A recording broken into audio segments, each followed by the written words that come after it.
Hello, this is Victor at StoryMercedes.com. Today we're gonna look at this car right here.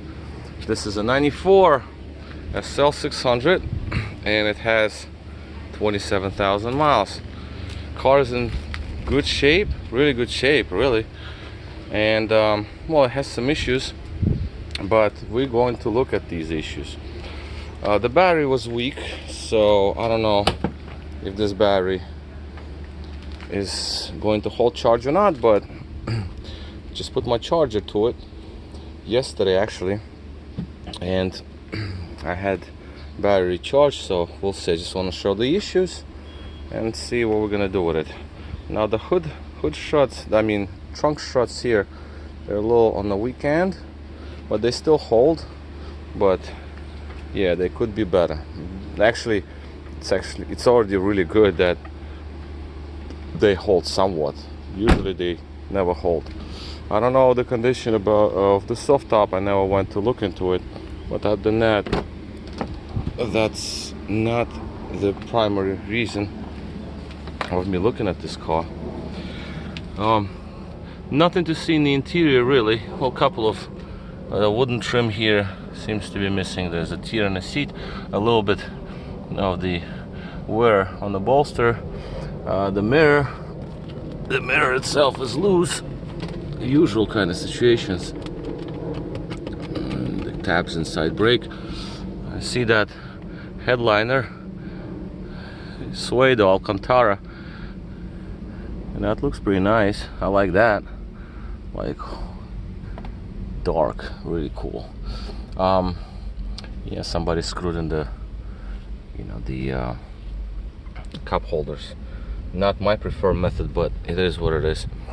A little wood coming off right here. Just want to document everything I see.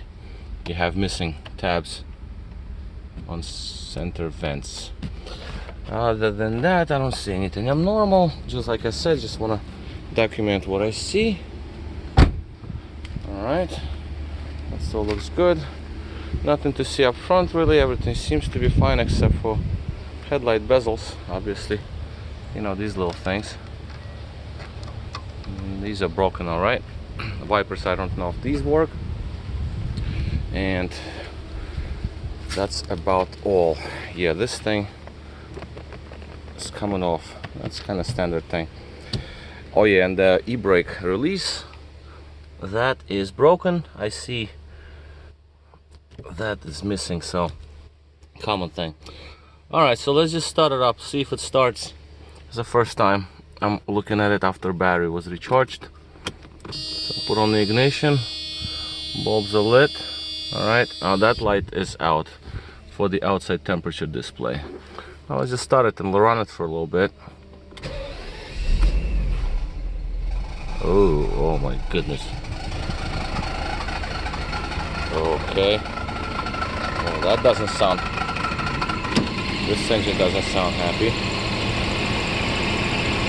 Okay, so it is in limp mode, all right. Definitely limp mode, because you could have seen ASR light. Feels like it's running on 6. That's what it feels like. It barely started, to be honest with you. So yeah, very bizarre situation, because yeah, it sounds like it's running on 6. ASR lights lit, SRS lights lit, check engines lit, RPMs are low, oil pressure is there. That's most important right now for me to exhaust.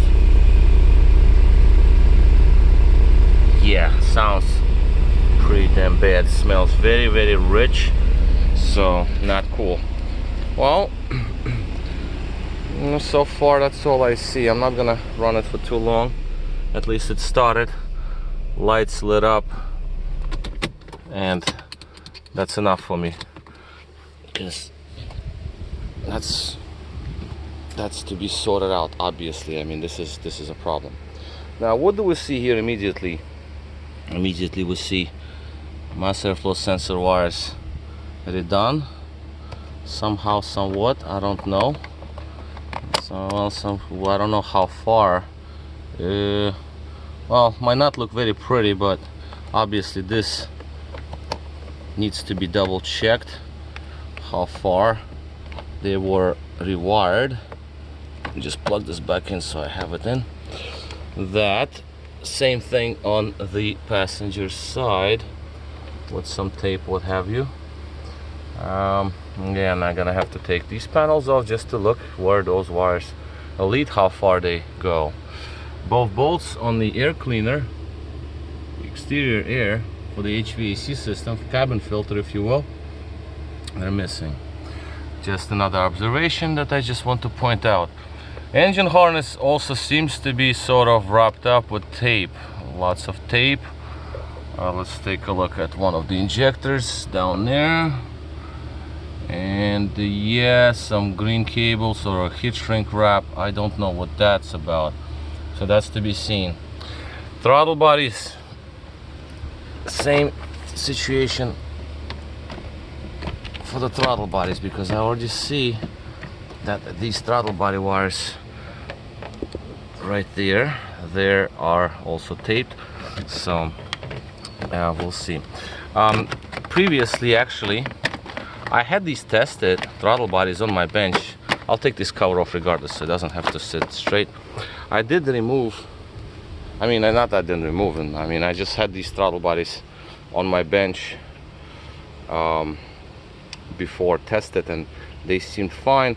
Same for the e-gas module. So in any event, I should have been all right, because I did have them tested. Another thing, oh, come on buddy, you can do it. It's barely running. Oh yeah, it's barely running. It probably will stall. And oh my goodness, yeah. Now I also spin the wheel. I have the suspension light lit up as well on top of all that. Yeah, so and suspension also to be checked out, but that could be for under voltage, I'm not sure.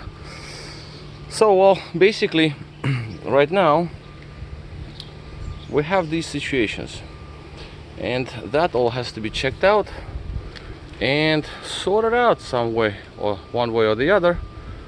Diagnostic is needed, obviously, and you know, I'll take a look around, see what I see. It's not the, you know, not the end of the world. The engine sounds pretty healthy. Starter feels good. AC works in this car for sure, that's fine. And windows work. Roof, like I said, I don't know, but just a general idea what we're looking at here. And that's basically a memo to myself, so I can always watch this video and see if I miss anything immediately. But this is the first thing. First thing is just to make this car run, because there were some issues with suspension, if I remember correctly. There was some noises going on. Don't know about those because that's under, obviously. But if engine doesn't run, you don't care for your suspension. What are you gonna do if you can't drive the car? So you can fix suspension, but it's still gonna sit like a brick. So yeah, this is it. Like I said, this is a quick overview, a first look what I'm against here, and if any other findings that are interesting or mentioned or worth to be mentioned, yeah, well, I'll document them. All right, so this is it. Victor here, RestoringMercedes.com. Thank you for watching.